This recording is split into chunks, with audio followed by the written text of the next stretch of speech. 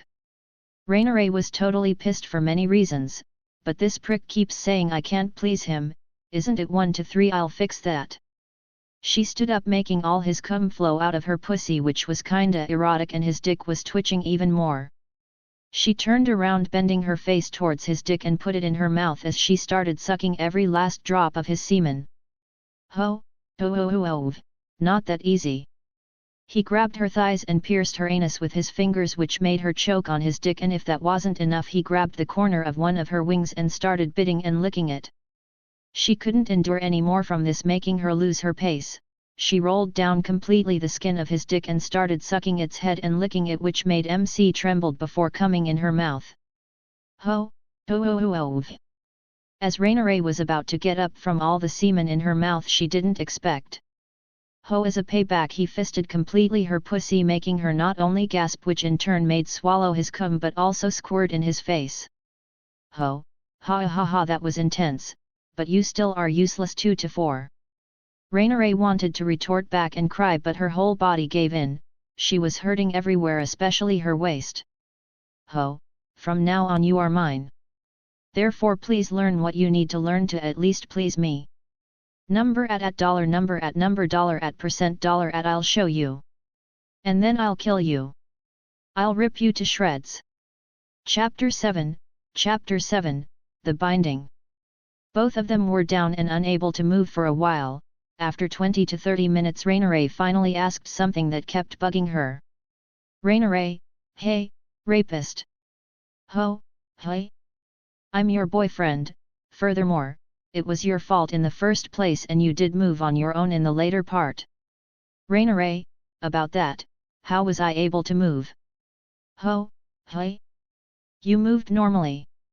Rainiere, let's forget about that. Tell me, what was the curse placed on me?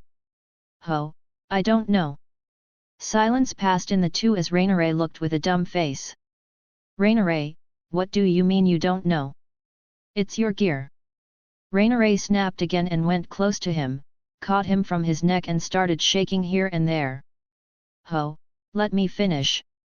Rainiere, speak. Ho, somewhere around your body, a triangle mark with a pearl should have appeared. That's the mark of binding soul mates. Rainiere, where is it? Ho, the only place I didn't look while doing the deed was the back of your neck. That mark you have can say enslaves all the races. Be it willingly or when you kill me. Rainiere, what are the ups and down?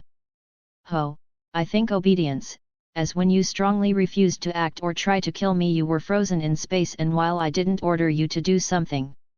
When your feelings got hurt and you decided to act, let's say gently with me, you regained your movements.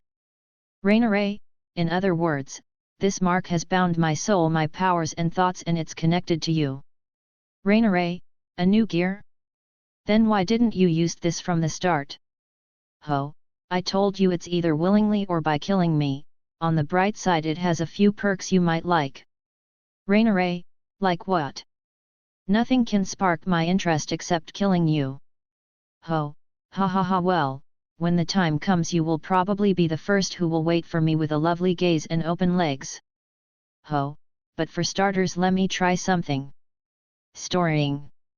When he said the command, Rainare felt a burning sensation in her neck, and then darkness covered her before finding herself in a vast space full of dark mountains and rich in magic, like 1,000 times more than where she was living. "Ho, so? How is it? It's the first time I'm trying this with someone bound on me, so I have no idea how's the space inside my gear." "Rainare, this is inside the gear? This dense magic power?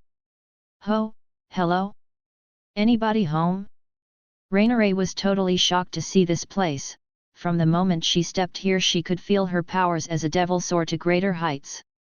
At that moment she was interrupted by Ho as he was calling her. "Rainare, say, is this place exclusive for me?" "Ho, yes, but there are 15 more spaces like that.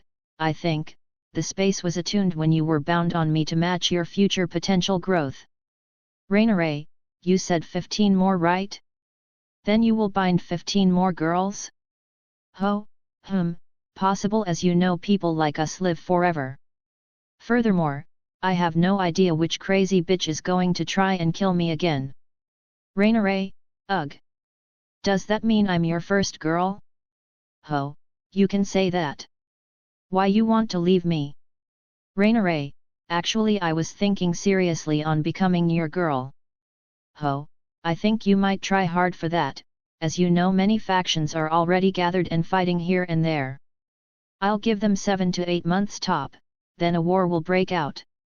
Ho, when that happened who else is going to be bound here is unknown." Chapter 8, Going Home. Rainare was shocked by this. She knew better than him, as she worked in the Grigori faction, that they were many times that had reached in a breaking point. How the hell can he predict something so accurate? Even she wasn't sure when the war will break out. She suddenly felt quite curious about him, and furthermore, what was his name again? She started sweating. She had zero experience in this except a bit of flirting here and there. Wouldn't he called her again useless?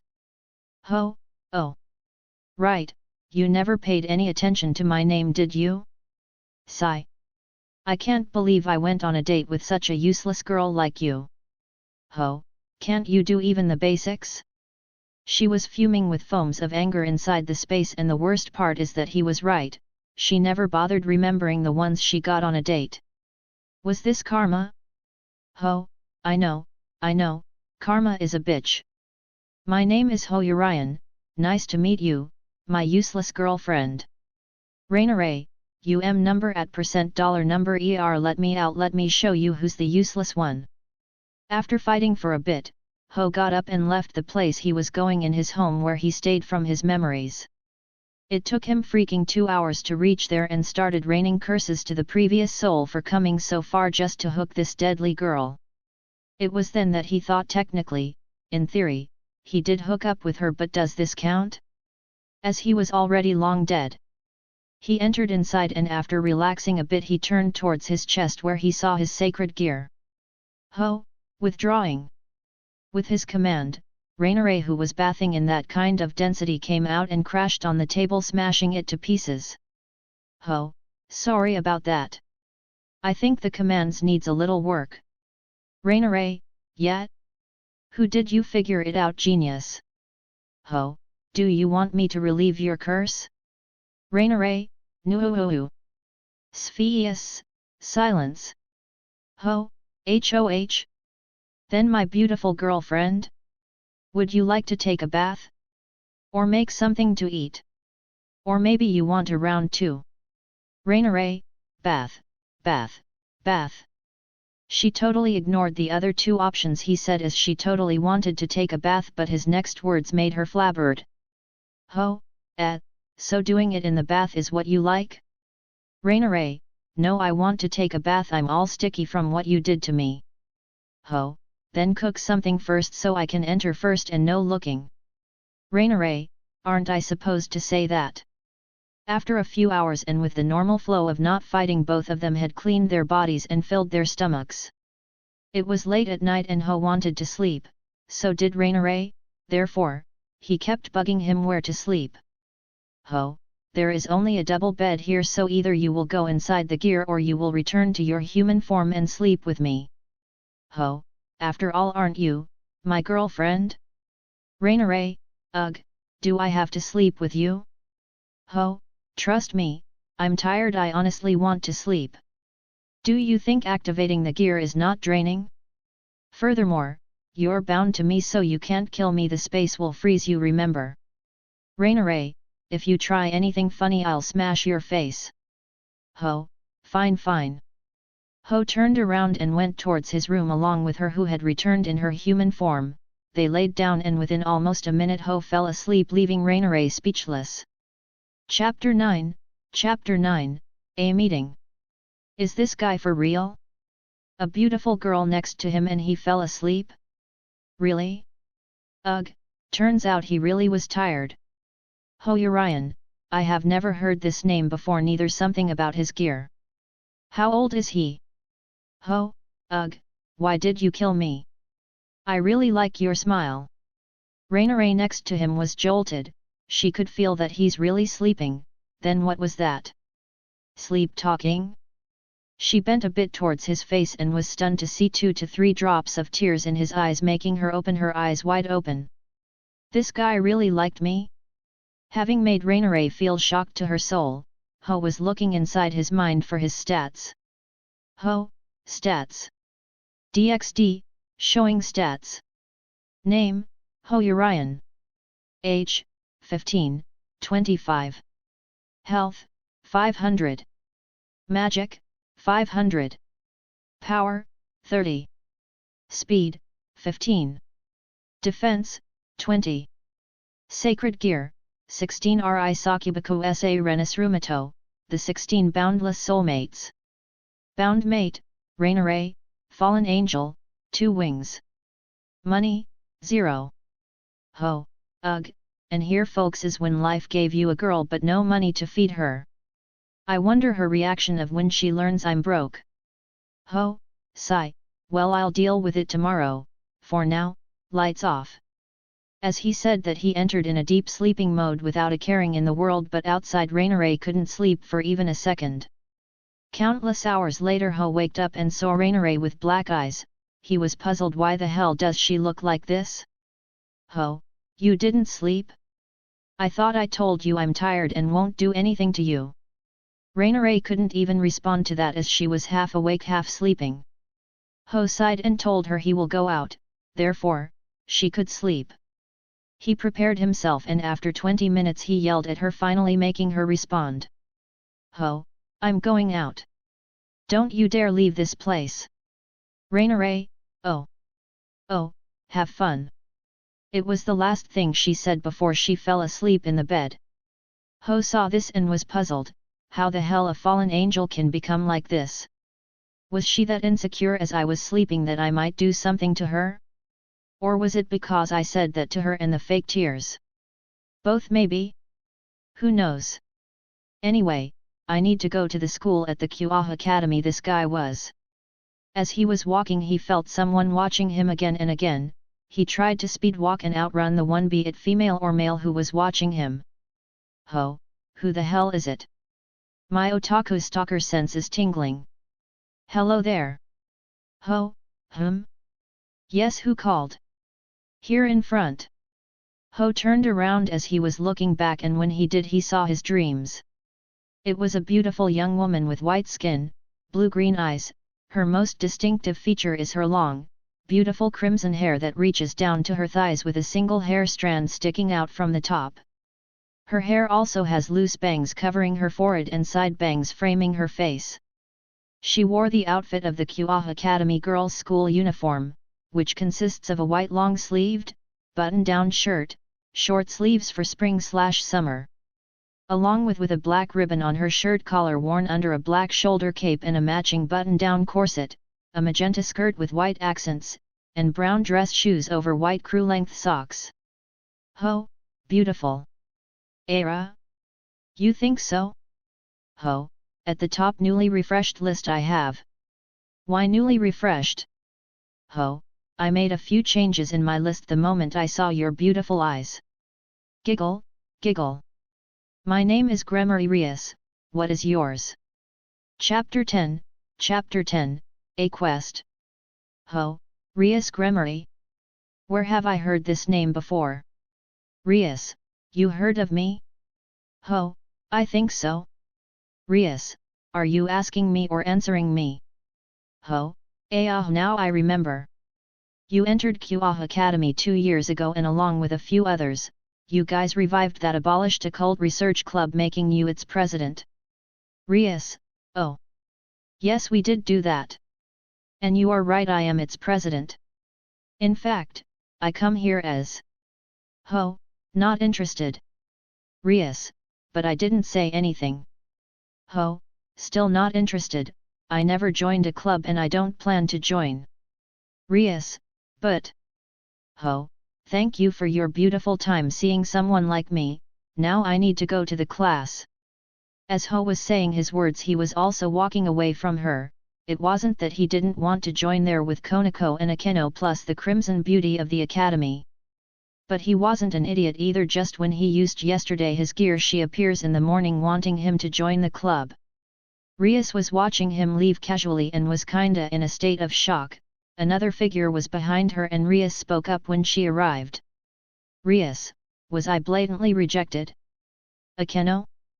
Akeno, giggle, giggle, our great crimson princess of the academy is feeling down? Rias, ugh, he didn't even hear me out.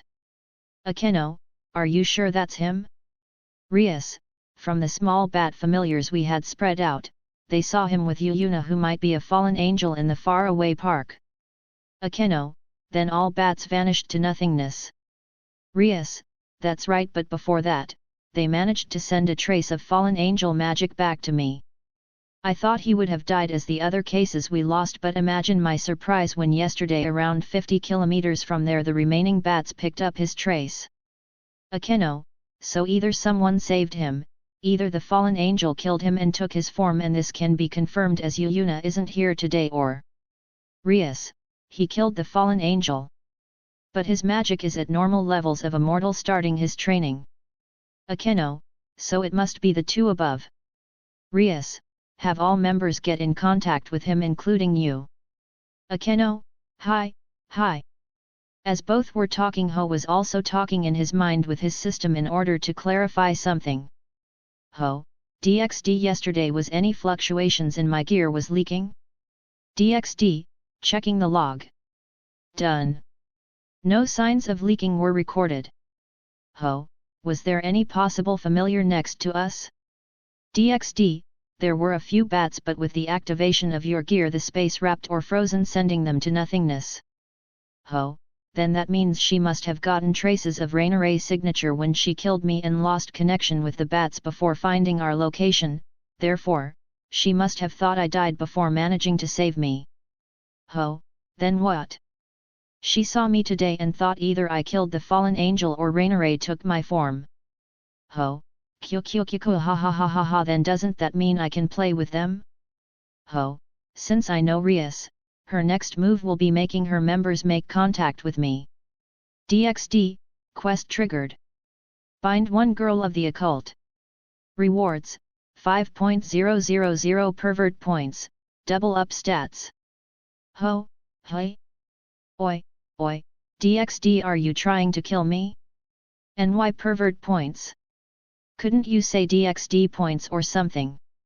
Chapter 11, Meeting everyone. As the first period ended, everyone had half an hour break before the next one starts. Ho had a bit of trouble as he was being surrounded by many guys, and to his surprise, the perverted trio was also present and asking him questions about Yuma Amano. All of them saw them yesterday leaving together, and today Amano was missing. Having no choice on the matter, he told them that she got drunk on their date and she is currently resting in her home. He could hear many girls go kai and also feel many hatred daggers staring at him for managing to eat up a Bella. He got up and left, trying to explore the room left and right. After a few minutes of wandering around, he heard someone calling him. Curious as he was, he turned around only to get blinded by the cuteness he was seeing. It was a petite girl with white hair and hazel eyes. The front of her hair has two long bangs going past her shoulders and several loose bangs hanging over her forehead, while the back has a short bob cut. She also wore a black cat-shaped hair clip on both sides of her hair, and at the same time the Kua Academy girls' school uniform, without the shoulder cape. Her height is 138 centimeters, making her incredibly short to pamper about. Excuse me. Ho, yes? Are you Ho-sama? Ho got a bit of a bad feeling as he knew who this little lowly girl was in front of him, but still answer with a nod. I'm Konako Tajao, member of the occult club. Ho, how can I help Konako-chan? Konako, pervert. Ho, I will admit I am. But why did you call me such?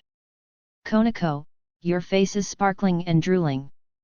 Ho, but I have such a cute little girl in front of me who resembles a little cat. It's a blasphemy, not to be sparkling. Ho was thinking, after all, in her Nikomata form, she grows a pair of white cat ears and a pair of matching white tails, and her eye pupils become more cat-like. Furthermore, in her Chiron mode that she used for the first time in Volume 16, Konako made herself grow older, which made her bust size grows significantly larger, similar to her sister Kurika. Konako, still pervert. Ho, sigh. Only Rias got the compliment of being a beauty. You need to have more confidence in you, Konako-chan. Ho, and you can call me that, but please avoid it when we are in public. So what do you want from me? Konako, our president wants to have tea with you in our club. Ho, sorry, can't, I'm not interested in joining any club. Well, then I'm glad I saw your beautiful hazel eyes. Bye bye. Ho left from there, leaving Konako in a daze, thinking everything they said. Konako, pervert weirdo. Konako, president, I failed. Rias, it's fine, you did a good job. Rias came from behind a corner as she was hiding herself to see what will happen and if it is necessary to intervene if a fight breaks out. Ho, who was walking away, was smiling and murmuring to himself. Konako-chan, Konako-chan. Then it struck him, would he be able to help her train in his gear, making her control her powers more easily? Ho, therefore my target is decided, Konako-chan it is. Somewhere far, far away from the academy, two figures were looking with long-distance magic. Damn, that bitch Rainare, where the hell did she vanish from?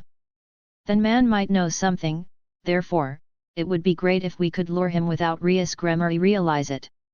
Chapter 12, Meeting Everyone. 2. That man is incredibly weak, how can he best her? Then man might have gotten help from someone that killed Rainare, or he was a sacred gear that made it possible for him to kill her.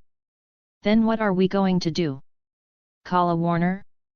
Call a Warner, middled, we need to check if he is in possession of a gear, and if he is, we need to find its ability. Middled, no matter what, if both of us attacks him and strike his heart, he won't have his chance to activate his gear. As they spoke up of what they have to do, back on the academy, Ho was in his class and was talking to his system about something he thought. Ho, system, my gear can bind 16 people, right? Can it bind more than that? DxD, no it can't, its limit is 16 people of all kinds, fallen angels, devils, yokais, gods, humans, angels, vampires, dragons, Nikomata.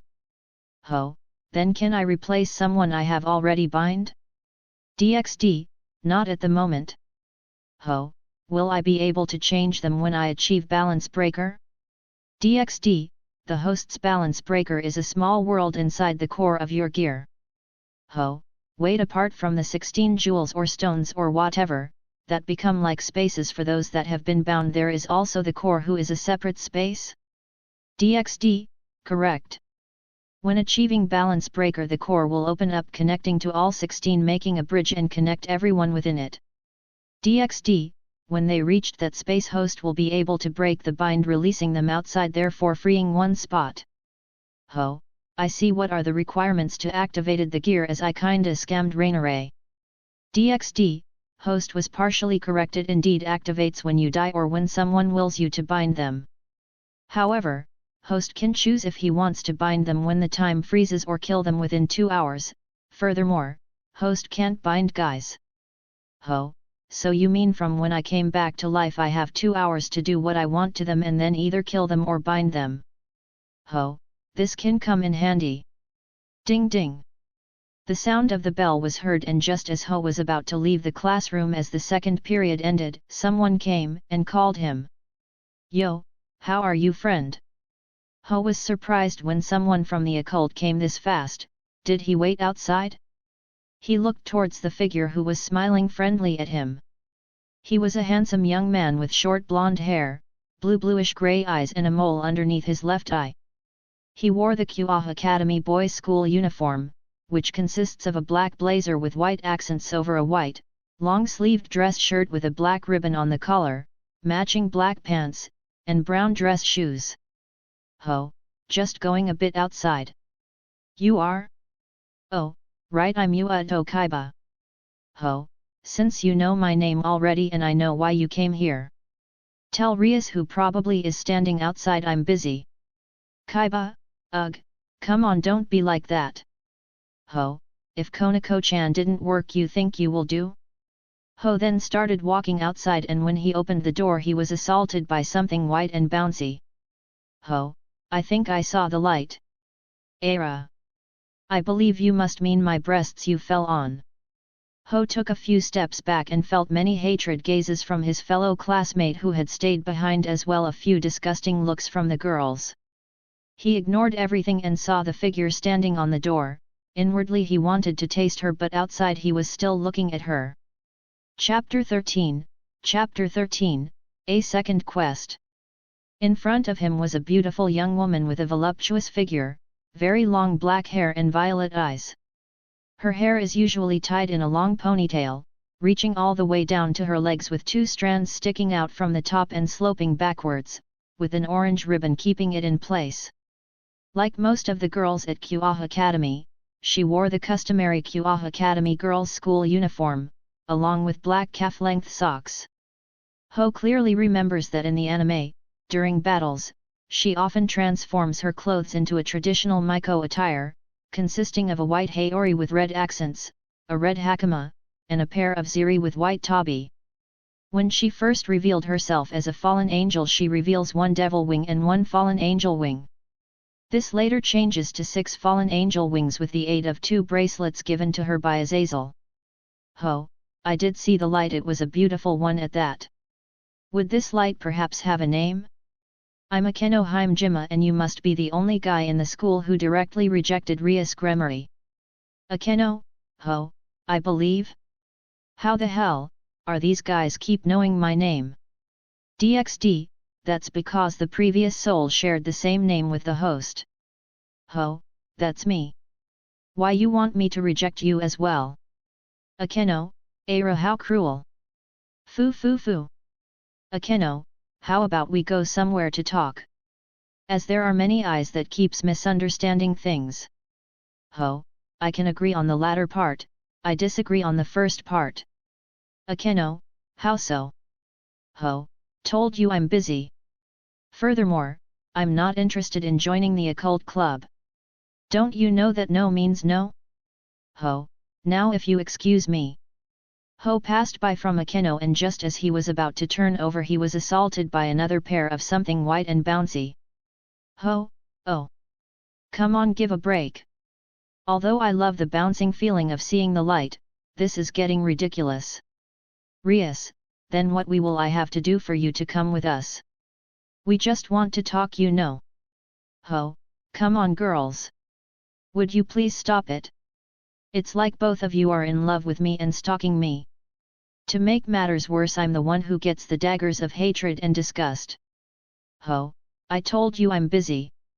Just as leaving the whole class with mouths wide open and them with surprised expressions, he tried to walk away, but fate really is a bitch.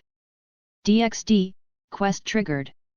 Meet with Rias Gremory and listen to what she has to say. Condition 1, only girls can participate. Condition 2, they can only be in their underwear in full exposure. Rewards, 10.000 pervert points, 50% stats up. Ho, as he kept walking he started slowing down and eventually stopped in his tracks before cursing in his mind for this wonderful god quest and his freaking luck, because he didn't want to mess the story that much. Ho, you will not stop pestering me, will you? Rias, naturally. We may fail today but we will try tomorrow, and if that doesn't work then the next day, and so on. Ho, pen and paper. Rias, hey? What for? Ho, you will read it later, not in here. So give me pen and paper. Kaiba, here. Ho took the pen and paper and started writing about something, but because he had his back turned on them they couldn't see. After he finished he passed the paper to Rias and the pen back to Kaiba before walking off again and leaving them a few leftovers words. Ho, don't bother me unless you want to talk. Chapter 14, Conditions. Ho, don't bother me unless you want to talk. All of them watched him walk away as if nothing happened here. Rias was confused and pondered about his last words. At that time Kaiba approached and said, Kaiba, President, what did he wrote inside? Rias, I don't know, we will return to the club room and then I'll see our actions.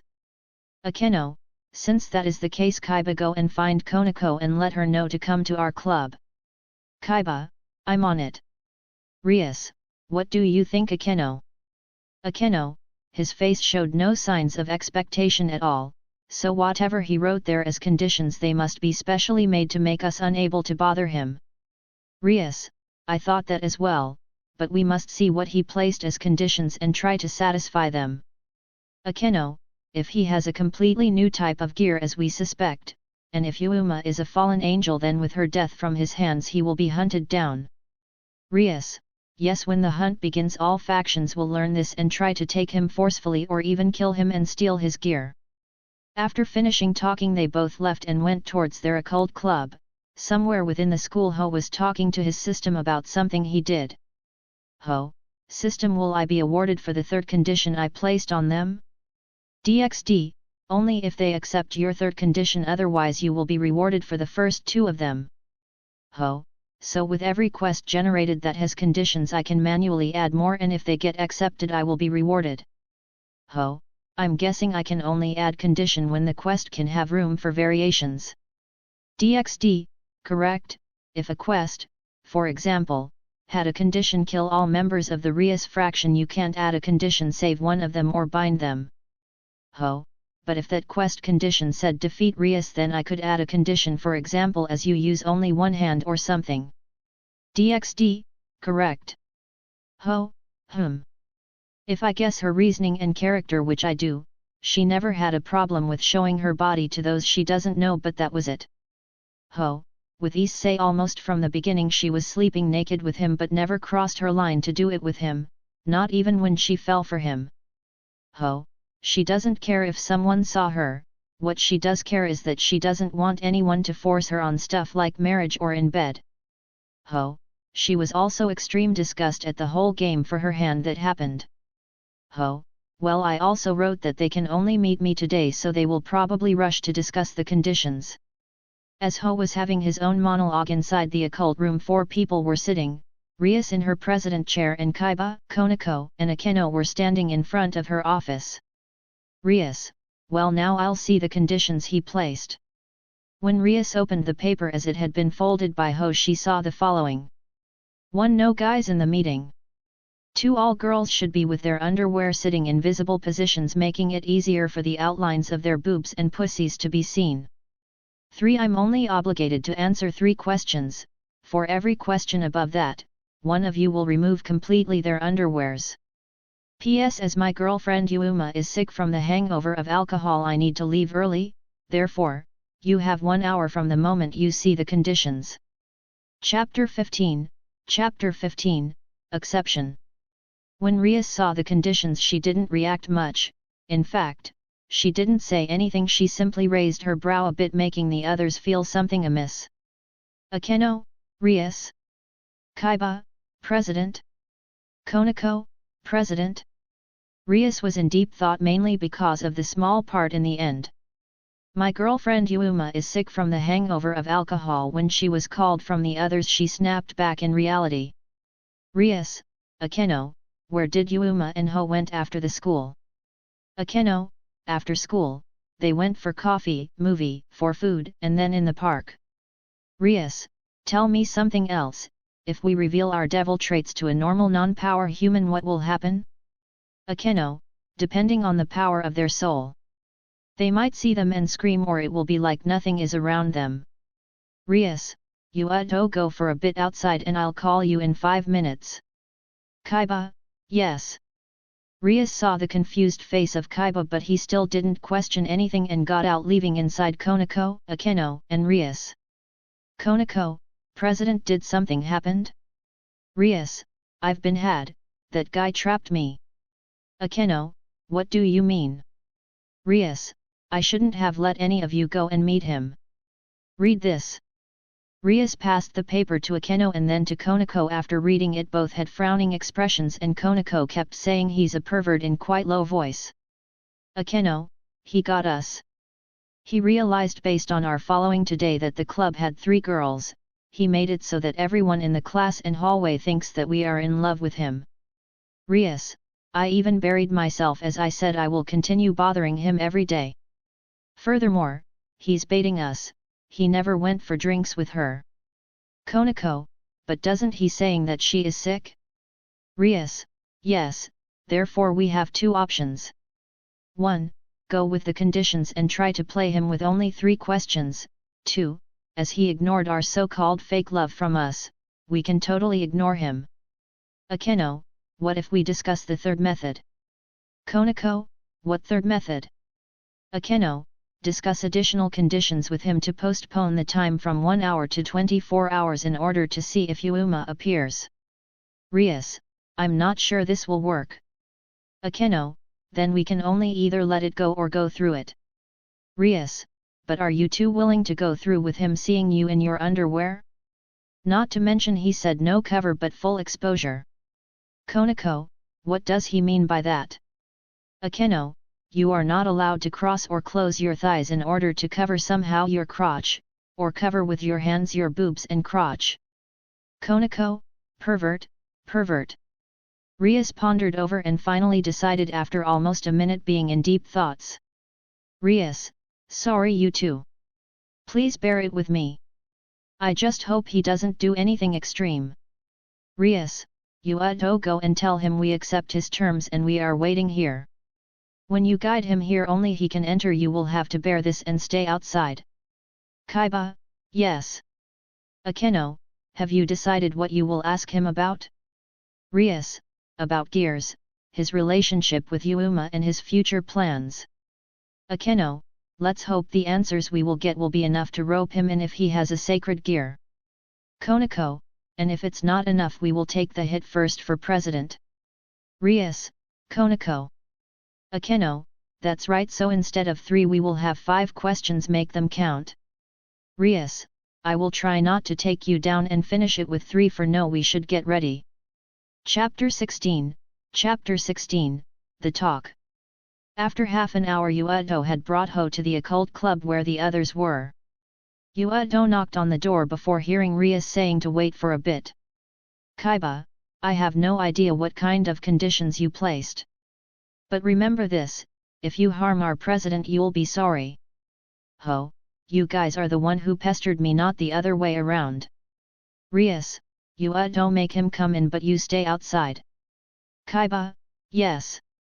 Ho entered inside and was welcomed by Konako as she wore childish underwear, by Akeno who wore blue ones sitting on the head of the couch with her legs spread open enabling you to see directly her crotch through a small part of cloth. Then he turned towards Rias who was in front of her office desk sitting with her round ass on top of it as she wore black thin underwear as well with her legs open. All 3 of them had their hands either in free fall angle or on their knees. They had placed a chair in the middle with a small table with tea or coffee along with snacks for him. He sat down and then Rias started talking. Rias, I have to say that you truly deserve respect for trapping me like that and be in this appearance. Ho, Trapped you, how so? He waited for her but he noticed something before speaking again. Ho, this is my question so it will not count on both conditions. Rias breathed a bit of relief and told him how well his plan was. Ho, as he was listening, became more confused and perplexed as the only thing he did was tell them the conditions. Where did this plan came from? Ho, wait, I didn't trap anyone. Didn't you guys read that Yuma is my girl? Therefore I wrote impossible conditions that based on ethics you will not do it and leave me alone. Akeno, you might say that, but the school already contact her parents and she is not sick. In fact they are searching for her. Oh, I forgot to notify them. Well, Yuma is in my house and that caused this mess. All of them were stunned. They knew he had said that she is sick but he never said where she is resting. They were played again. Please wait for a bit. Ho took out his cell phone and called his home. After a few minutes someone picked up. Yuma-chan, how are you feeling? Yuma, painful, you don't know to hold back your dick a bit. Ahaha, leave that for a bit later, your lovely boyfriend. Yuma, even though we did it, I'm not sure I can be yours yet. Leave it for later. Can you call your parents and tell them something? The whole school is trying to see your well-being. Yuma, can you come back home earlier? I think I have a fever from being sleepless and from alcohol. I'll try. Well, I'm in the middle of something, call you later. As he hanged up he turned to see their faces, which all of them were red as they heard every single thing. Now I'm sure I told you my soon-to-be the girl is sick and need to leave early. I'm starting to believe that you girls, even if the conditions were for me to do you, perhaps you would have the guts to try and steal me from her. Rias, then why did you place 2 conditions? Because I thought one was not enough to stop you.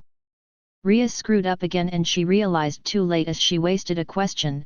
At that moment all of them released their devil's wings and aura and stared at disbelief to see his eyes not moving at all.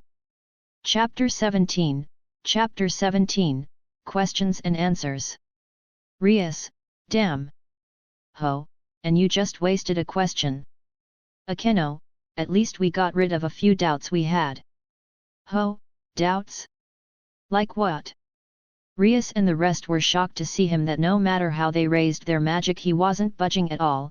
It was like he couldn't see their wings at all. Akeno and Rias thought, can it be he really is a human with no powers at all? Hey, I asked a question that's mine so it doesn't count. Rias, it was nothing that important. So you're telling me you brought me here what for? To show me a model contest with my conditions?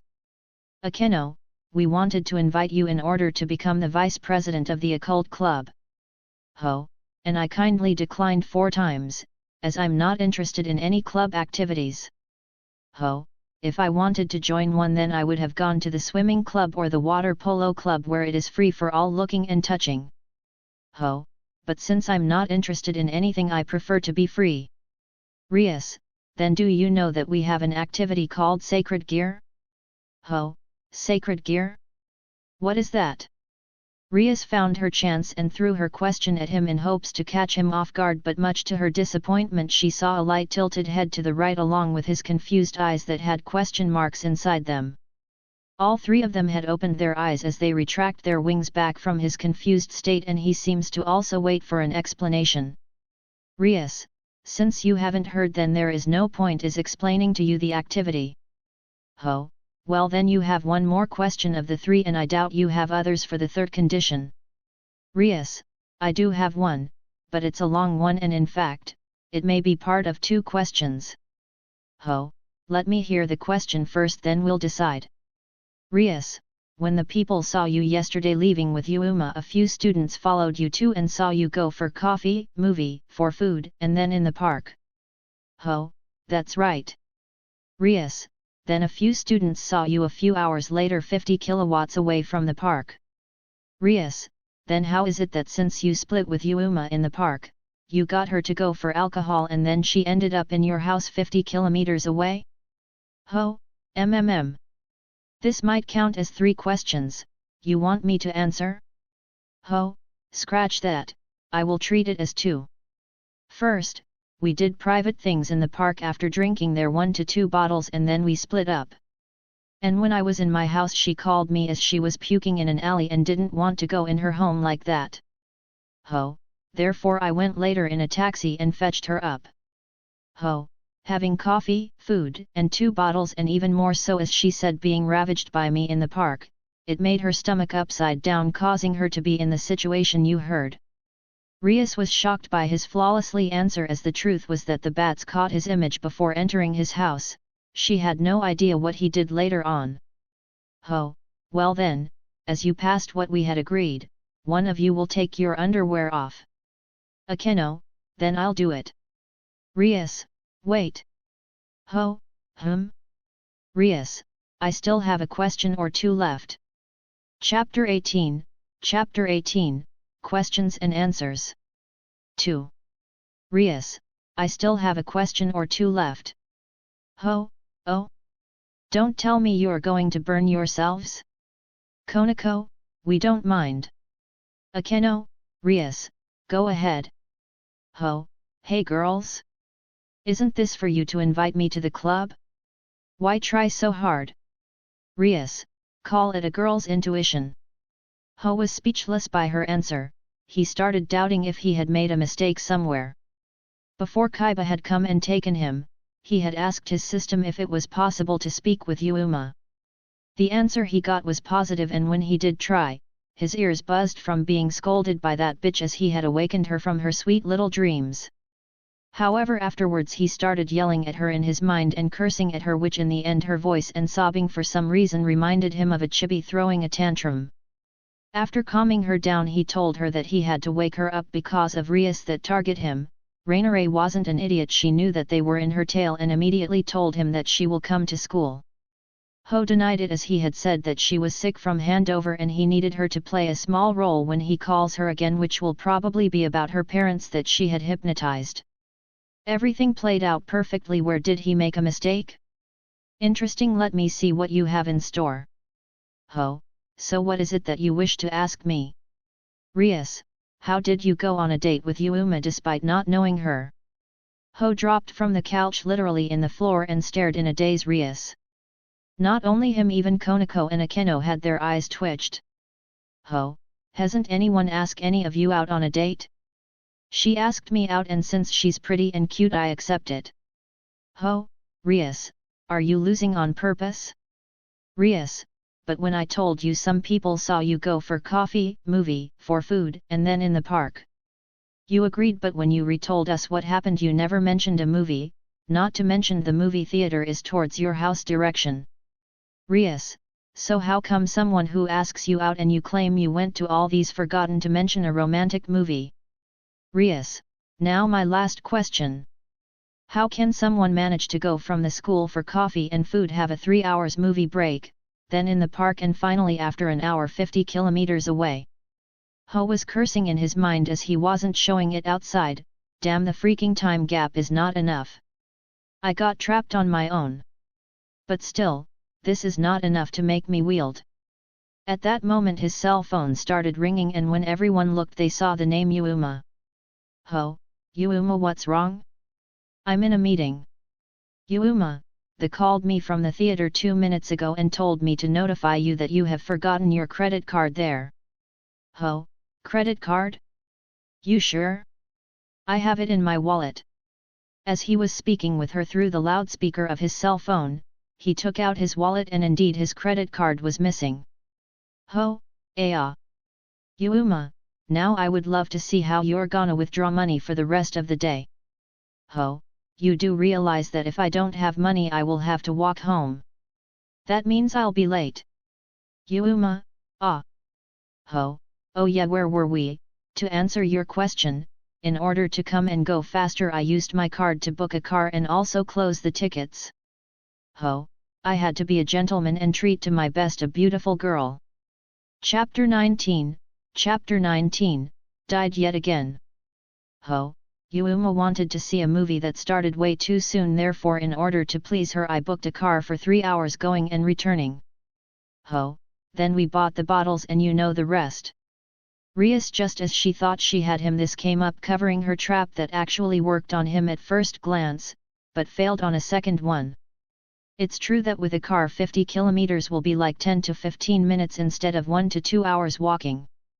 But how should she know that Ho could talk to Yuuma in his mind, and when this came up and started cursing Yuuma, she heard him and came up with this as she informed him. Ho, now is there something else? Rias, no nothing. Ho, in the end, what was this whole point? To spy on me? Rias, we. Ho, yet, I'm sick of this. Ho, a cult club this, sacred gear that activity.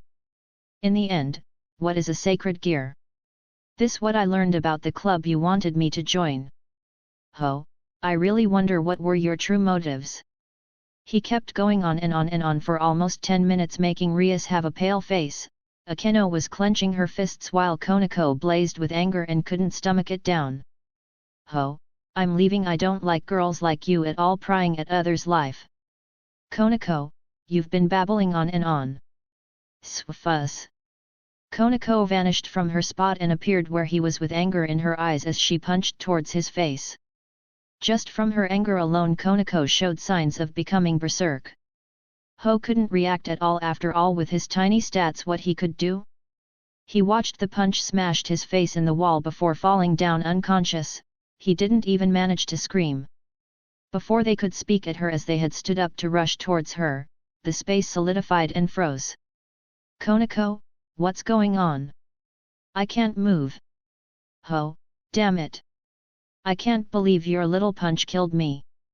Konako watched in horror as the deformed person who was unconscious on the ground from her punch starting to get up like nothing happened, and what's more, his face has healed.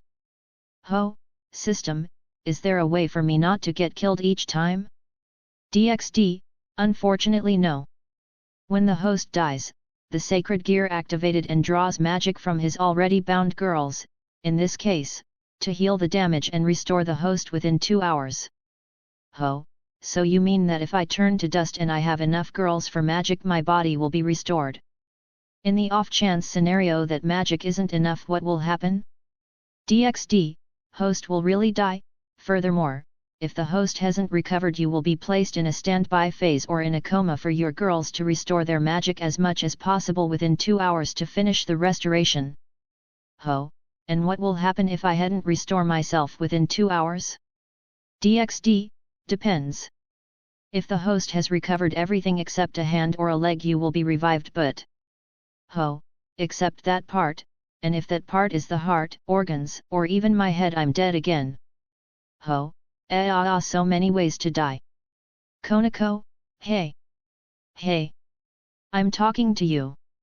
Ho, you just had to go ahead and punch me, I'm a normal human for the devil's sake. Konako, a normal human, can't freeze the space. Ho, not my fault, okay? When you killed me, my sacred gear activated, and froze the space for me to heal. Konako, wait, you died? From that? But it was a weakly normal punch? Then how come you are alive? Ho, you little sigh. I told you I'm human, the only way my gear can activate is when you kill me. Then a curse is placed on the target that did kill me, drawing her magic power and reviving me. Chapter 20, completing 2 quests. Konako, you lied to Rias and us. Ho, I didn't lie, I truly went on a date with Yuma. Only it ends up a bit bloody on her legs. Konako got confused, but as she kept watching him and then following his line of eyes that were glued on her crotch, she blushed and started murmuring, pervert. Ho, on the contrary, you guys went back on your words and even attacked me, which caused this. Ho, try and look a bit behind you. I believe you can move your head just fine.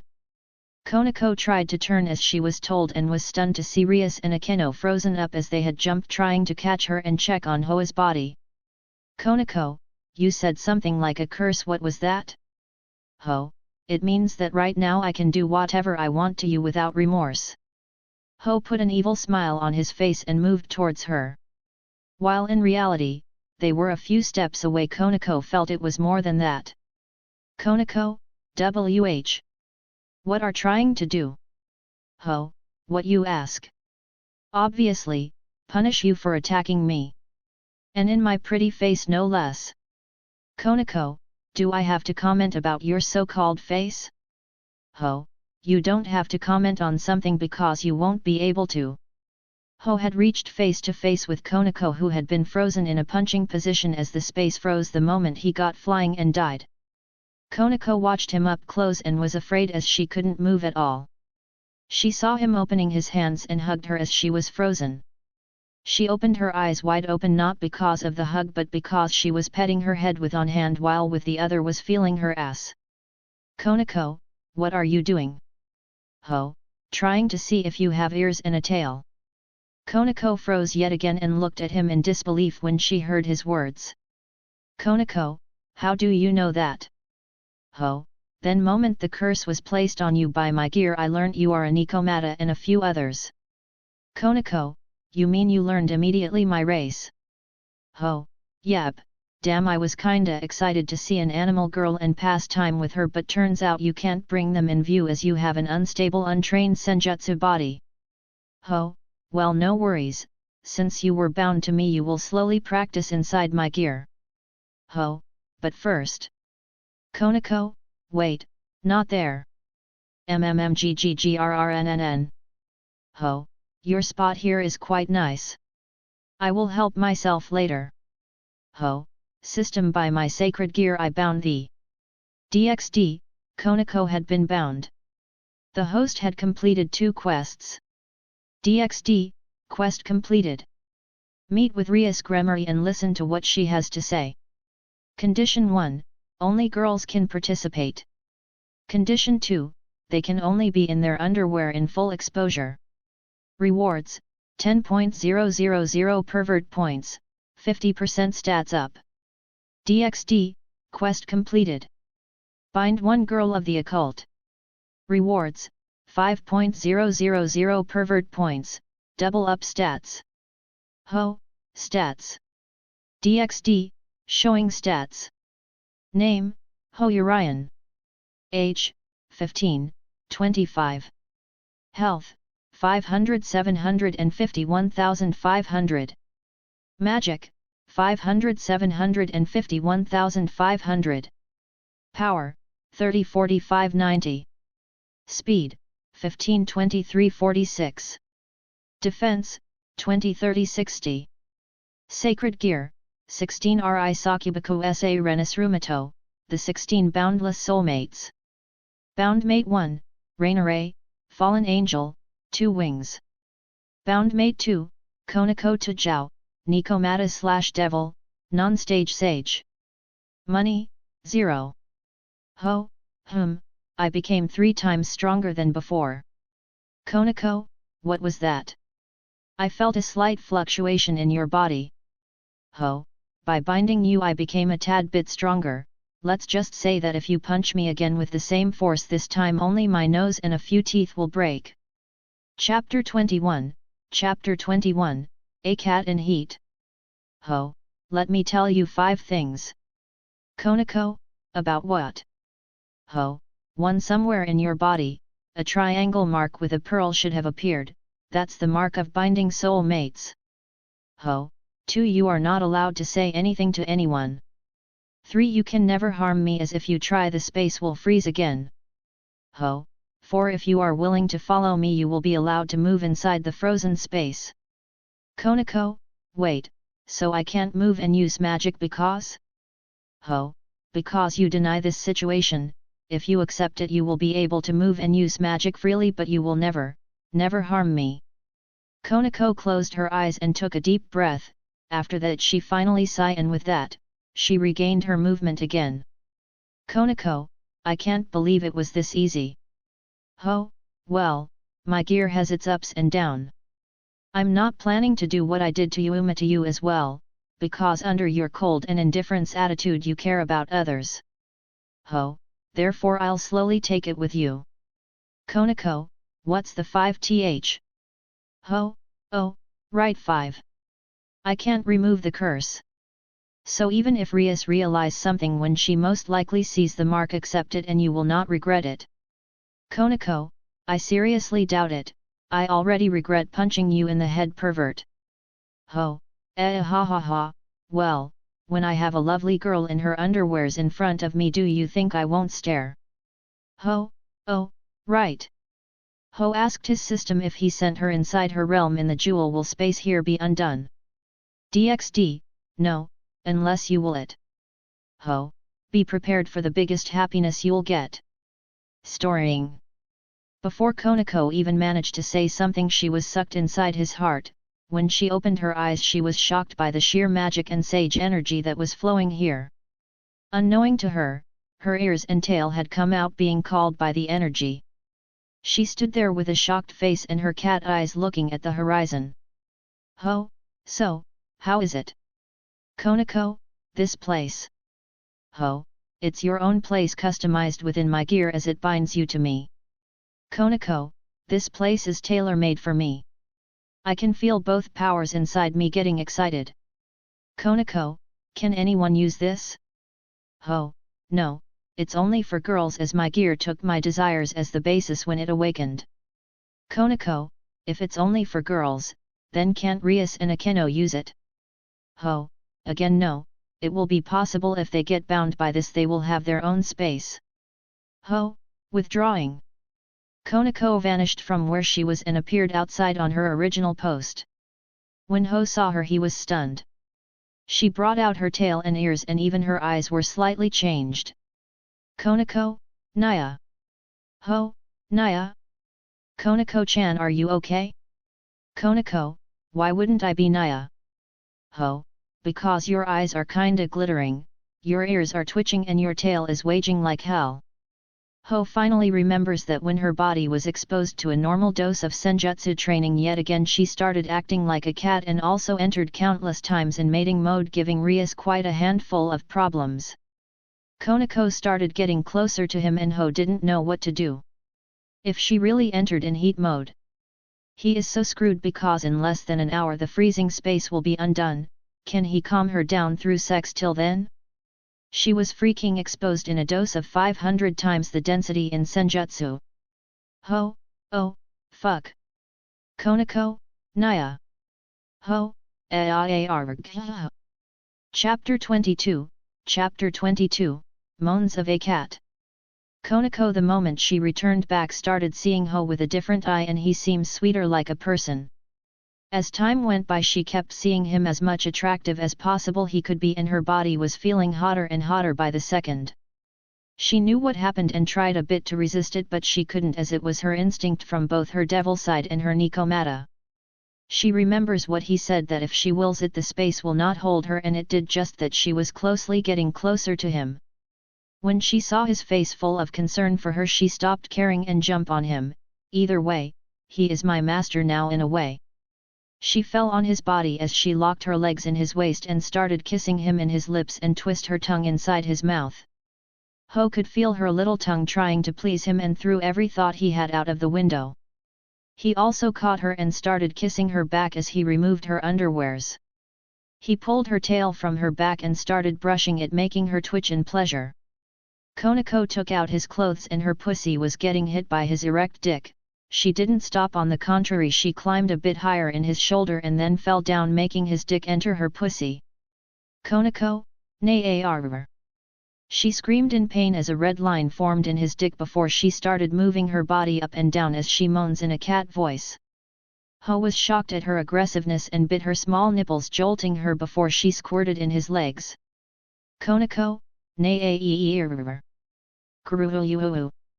She didn't even stop to blush as she was the first to climax.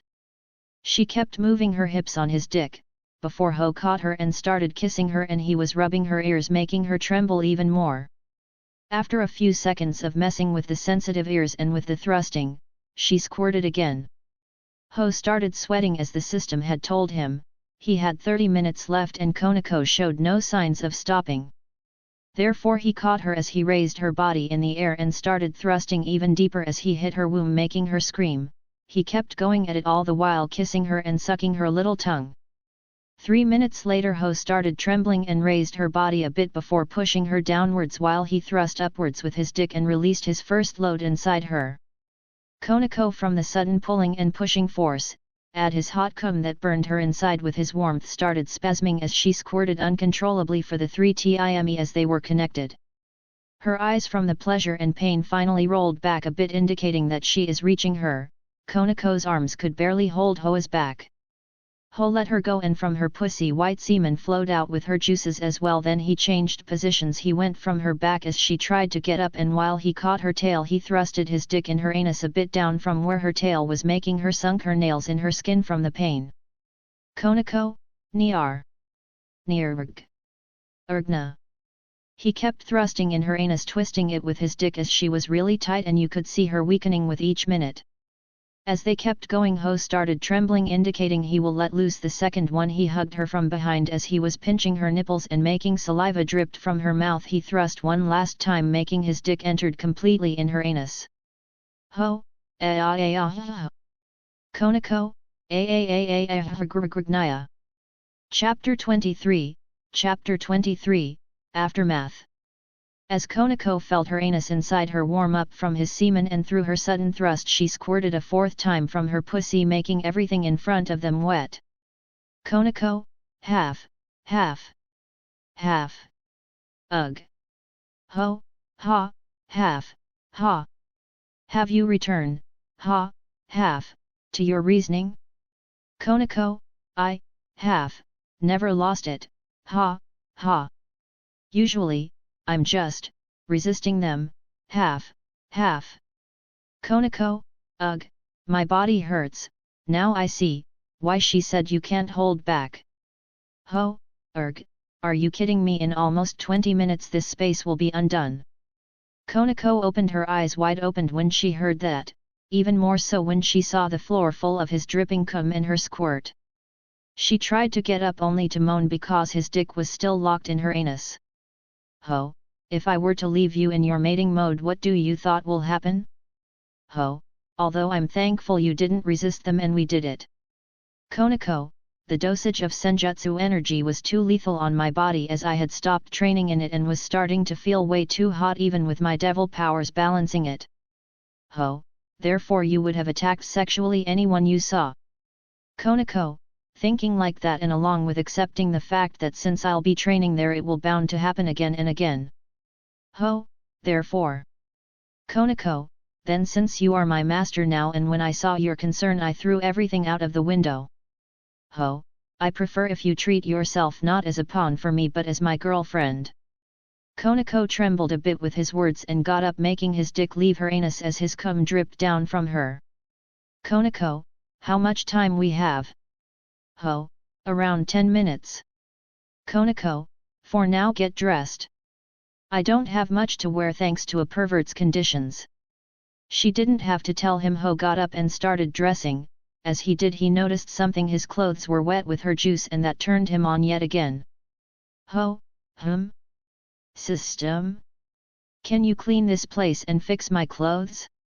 DxD, host can use 500 points for everything to be cleaned within the space. Ho, Konako. Wear your underwear, I'll deal with the rest. Konako, wait Naya. Konako did as he told her and then Ho said to his system to do it. DxD, major cleanup using 500 pervert points, remaining ones 14.500. A blue light came out of his heart, sweeping everything on the frozen space. Konako was shocked. Her underwear, which was wet, or her legs that were sticky, no longer bothered her, and she saw even the floor was clean. She looked towards Ho and saw his clothes were fixed to their original state. Konako, how did you do that, Naya? Ho, later, can you hide your ears and tail? Konako calmed herself with a bit of difficulty and they disappeared. Ho saw this and sighed in relief, but then the system told him 1 minute remaining. Ho, Konako, punch me in the face with a bit lower force than before. Konako realized it was time and she did what he said.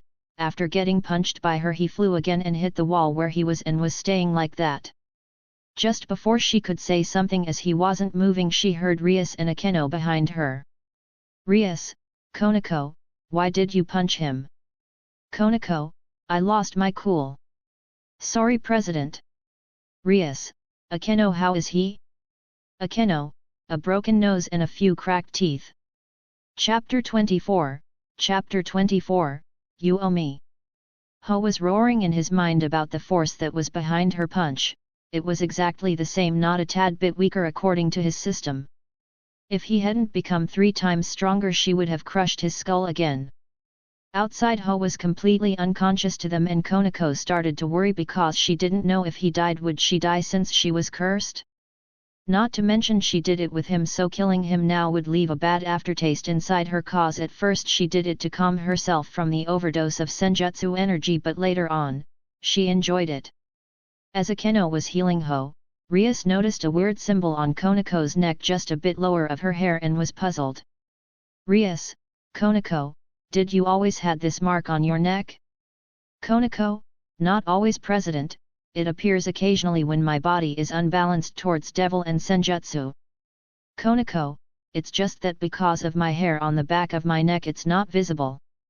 Konako, you can see it now because I also don't wear any clothes and it's easier to spot it.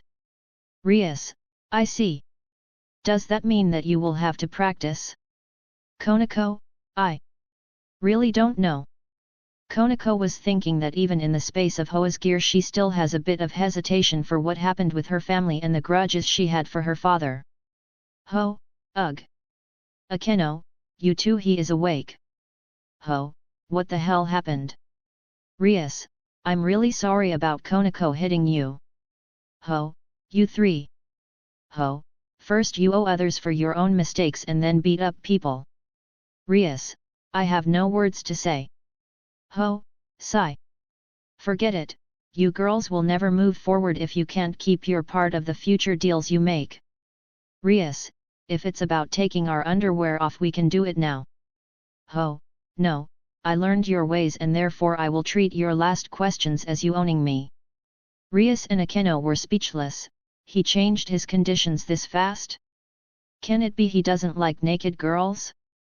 But Konako sighed a bit of relief as if she were to take her underwear off with her movements she will cause his semen to flow out of her pussy in front of them.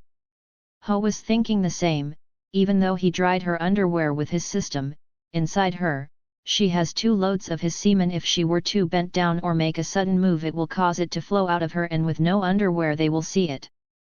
But if he knew the 2 treated him as being incapable and gay then it might have been a different story. Rias, since you are doing us a favor of not completing letting us be naked, then we promise to help you when you need it. Ho, just remember that for each question you owe me, I would have brushed it off but your member made it worse. Konako as she heard that was thinking that she should have punched him with a tad bit more power, and Rias was perplexed as to what favors he would ask them.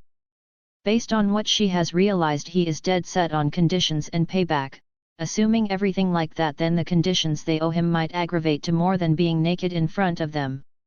Rias sighed and so did the other 2 they watched Ho leaving from there before telling Yuuto to stay for a bit outside in order for them to get dressed. Chapter 25,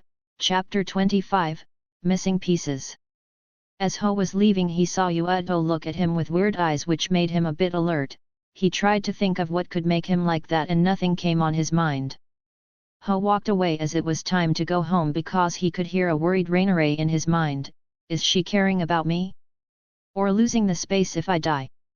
Ho, with her personality, I'll bet the second one. Yuuto wanted to speak to him as he heard strange noises earlier but he also felt a bit dizzy, he wasn't sure what happened inside and didn't want to act if he doesn't have enough evidence. After 5 minutes he entered inside as Rias called him and when he saw the wall that had cracks he looks with a deadly glint in his eyes towards Hoa's direction. Rias, calm down. I'll fill you now on what happened. Rias starting telling him about the conditions making him speechless and everything that happened which pointed him being clean and Yuma alive and well. Yuuto, President, was all that everything that happened? Rias, Yes, why? Yuuto, I thought I heard weird sounds and for some reason, I'm dizzy as I lost some memories. Rias, yes there was nothing else when Konako punched him we got up and rushed to him. Akeno, Rias went to Konako and I grab. Rias, what's wrong Akeno? Akeno, his body was in the wrong placement, I have 2 memories overlapping seeing him on the ground. Rias, that can't be we both saw Konako punch him. Rias, you had different hands. Konako, What do you guys mean? Rias, what did you heard Yuuto? Konako suddenly had a bad feeling, can it be they got found? How? He said the space freezes for 2 hours, what did go wrong there? As Konako was thinking this and Yuuto starting telling the noise he was hearing, but to her surprise, it was nothing special, just noise. Ho was thinking about something as well as he was speaking with his system. Ho, system, how big range does the freezing has? DxD, it freezes around 100 meters with the host as its center. If someone is on the further end of the space, when it is undone they may be in a state of dizziness and think they heard something. Ho, so with me in the center the space that freezes is like a domain of 200 m. During this the 2-hour time inside, how much time passes outside? DxD, 0,0001 second.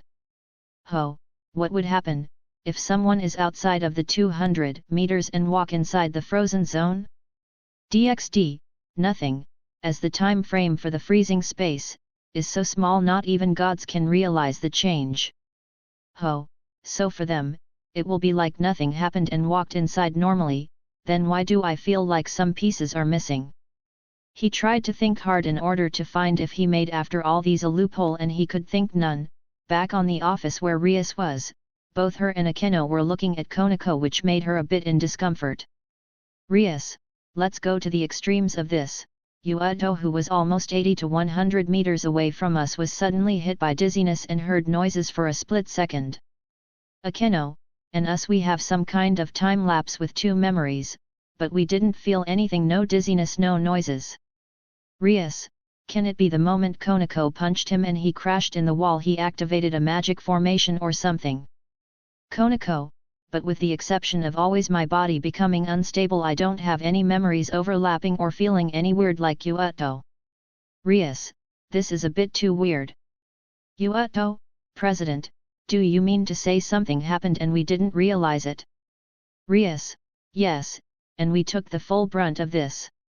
Chapter 26, Chapter 26, In Death Kun Path again. Konako inside her started sweating bullets, but even her couldn't realize what was going on. After a bit of thinking, Rias dropped it for now in order to gather more information and dispersed everyone from their duties. Konako was murmuring in her mind about all this, and Ho, who had left the school, heard her and started asking her about what happened.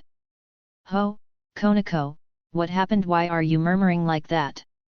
Konako, oh, we can speak in our minds? Ho, yes, what happened? She told him what happened and he finally found his missing pieces and told her about it. Ho, the space freezes for 2 hours for me and the person who got bind, but if others got trapped in it they will feel nothing unless they are at the border of the space. Ho, they will feel a bit dizzy and think they heard everything that happened in these 2 hours as noises. Ho, now on the case of these 2, they saw you punch me with your right hand at first and me being on the wall on the right side.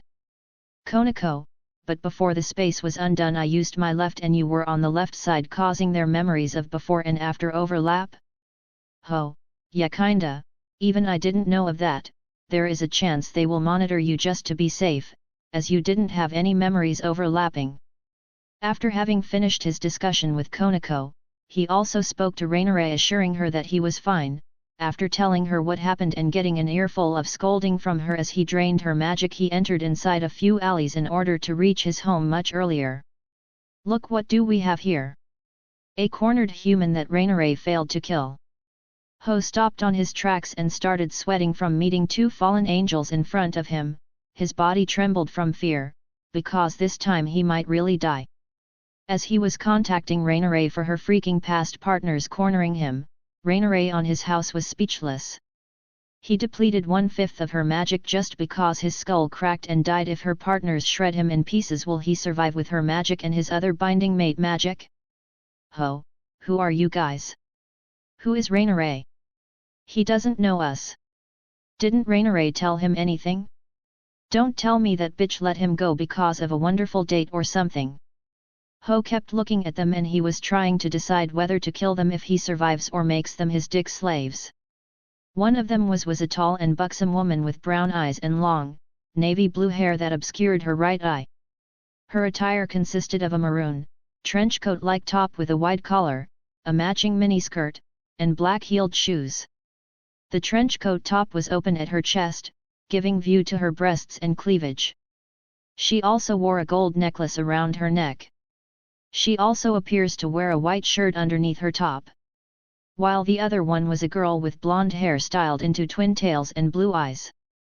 She wore a gothic Lolita attire, which consisted of a black Lolita dress with white frills, a large black bow on the front, and a green jewel embedded on the collar, white thigh-high socks, and black shoes. She also wore a large black bow on top of her hair. Either that or this guy killed her, and maybe someone saved him. Ho, who are you two? How are you standing in the air? Wait, he can't see our wings? Is he truly a human? Is this why Rainiere let him off? No matter, I would love to see his dead body dripping with blood as his face is distorted with fear. Both of them raised their hands and created two spears of light out of nowhere and were surprised to see him not scared or anything.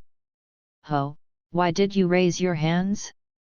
They saw him trembling with fear as he couldn't see the unknown around them and made them in ecstasy. At least one of them she loved playing with her cruel personality. Chapter 27, Chapter 27, Meeting Death Again. Ho already bricked a few farts behind his ass. He was sweating inside and outside as he wasn't sure which attack will kill him first and which will shred him. His gear works only on one girl and not on two, therefore, he will bind either the shorty or the mature one. Looking, it depends on which spear they are holding will kill him. Ho, why are you raising your hands in the air? Ho, who are you two? Hat, look at him ready to piss his pants on. Let's hurry up, we don't want to draw unnecessary attention to us. Both of them drew their hands even further as they had raised them and then launched the spears forward at incredible speeds. Ho only saw two flashes and felt a weight lifting from him as if he had become lighter before passing out. At that point, he managed to hear in his head. DxD, host has taken critical damage. DxD, the host has died by both attacks. DxD, estimation of recovery 1 hour and 30 minutes. What the? I can't move. I can't move either. What happened? Calla Warner, do something. Calla Warner, I'm trying middled, but I can't even use magic. Middled, what the hell, we froze when we killed him? A ceiling space? Calla Warner, damn, then how long are we gonna stay here? Found you. Was it you? Fallen angels. Both of them heard a familiar voice and a non-familiar one. When they tried to look by turning a bit their heads, they saw two figures standing in the air as they looked at them with killing intent. Middled, Rainiere, where the hell have you been? Calla Warner, wait, something is not right. Her eyes, her killing intent is directed at us? Rainiere ignored them and saw Hoa's body and was speechless by the state he was in. A fist-size hole was blown in his chest and his head had been cut off. His heart has been crashed yet again, and his neck had vanished, removing his head as it had rolled far away. She then turned to see the other figure next to her and she turned to see Rainiere. Rainiere, you are his second one? How the hell did you kill him? Konako, I'm Tajao Konako of the Gremarias faction. I threw a weak little cat punch which broke his skull. Rainiere, _ PFFFFFTTTTTTTT ha ha ha ha ha ha ha ha ha. Rainiere had gripped her stomach and laughed in the air, leaving everyone stunned, especially the two fallen angels being frozen in the space. They had never seen her laugh like that, like even again. Konako, this is no laughing matter. This guy might actually be even weaker than a baby, and for better or worse we got cursed by him. Rainiere, PFFFFTTT. Sigh. I rushed here the moment he told me he encounters these two, but I got late. Konako, so am I, turns out we can move just fine in here. Rainiere, well, his curse binds us if we tried to harm him or disobey him, but if we are willing to do anything we can move and use magic. Konako, magic which he keeps draining to heal himself. I'm already down to my half. Rainiere, ugh. Same here. Middled, you bitch. I'm talking to you. Rainiere, Shut up, whore. Kala Warner was staying silent as she was more composed than Middled. She heard what they said and instead of brushing it away like Middled she thought hard on their words. Kala Warner, Raineray, your mission was to kill him and check to see if he has any sacred gear, why didn't you completed your mission? Raineray, this guy is a bit special for me to kill. Kala Warner, can it be you really fell for him? You? Who out of the countless fallen angels you enjoy playing with their feelings before killing as they try to kiss you? All of them kept staring at each other while a change was happening in Hoa's body. It looked like his blood became slimes and going back to his body, healing him slowly. Chapter 28, Chapter 28, Alive. He's alive. Kala Warner, do you mean to betray all the fallen angels for something like a whim? Raineray, whether it's a whim or not you will see it in time. Konako, what you two should be worried about are your own lives.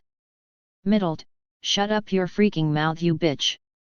Raineray ignored her and turned towards Konako's head, glittering eyes as she watched Hoa's body and noticed that slowly his body is healing, his hole had been reduced in half and his neck had been recreated. Konako, should I call you Raineray or Yuuma? Raineray, either is fine. Konako, just a thought, what would happen if his head is not reconnected within the 2 hours limit of the space solidifying? Raineray had also noticed traces of his blood becoming like slimes in order to reduce the magic and focus on regenerating the destroyed parts, however where was his head? Konako, almost an hour passed and he is pretty much healed but my magic is at 1/5. Raineray, same to me. Split? Search for his head, walk or run, avoid using your wings in order to spend less magic. Both of them descended on the ground and started running in front of them in order to find his head. Both Kala Warner and Middled were perplexed by their actions, but then they noticed something in the dead body. The hole had almost closed itself and his neck being recreated. They opened their eyes wide open as they were seeing both of them turning everything upside down looking for something. Middled, Kala Warner, what are they looking? Kala Warner, I think his head. Middled, why would they do that? Kala Warner, I think we trapped ourselves. Middled, what do you mean? Kala Warner, we picked the wrong target to mess up with. After searching for 10 minutes, Konako finally found his head in a trash bin a bit further away from the alley. His face was white with closed eyes and dried blood, furthermore, his forehead seems to be deformed, probably from the rebound in the GROU8ND towards the bin. She rushed back and when she placed the head in his body, the blood in a slime-like liquid fashion covered his head and slowly healed him. After 20 more minutes and depleting completely their magic, he started moving his fingers and woke up trying to gasp for air. Ho, half. She saw Konako and Raineray looking at him with a few worrying eyes and then he looked towards the two with blazing eyes. But before he could speak he heard his system in his mind. DxD, host has been restored, remaining time 30 minutes. Middled, this? How is this possible? I clearly cut his head off. Kala Warner, turns out he can revive himself, a new gear maybe? No, it can't be just this, otherwise Raineray wouldn't follow him that easily. Ho was in shock trying to figure out what the hell happened just before he saw some flashes. Then what? Raineray, we rushed as soon as you notify us and we barely managed to enter the radius of space freezing enabling us to get here. Konako, I don't believe your luck getting killed and losing your head like that. If we weren't here the time would have been up without connecting your head to your body. Ho, half. It wouldn't be a problem. Half.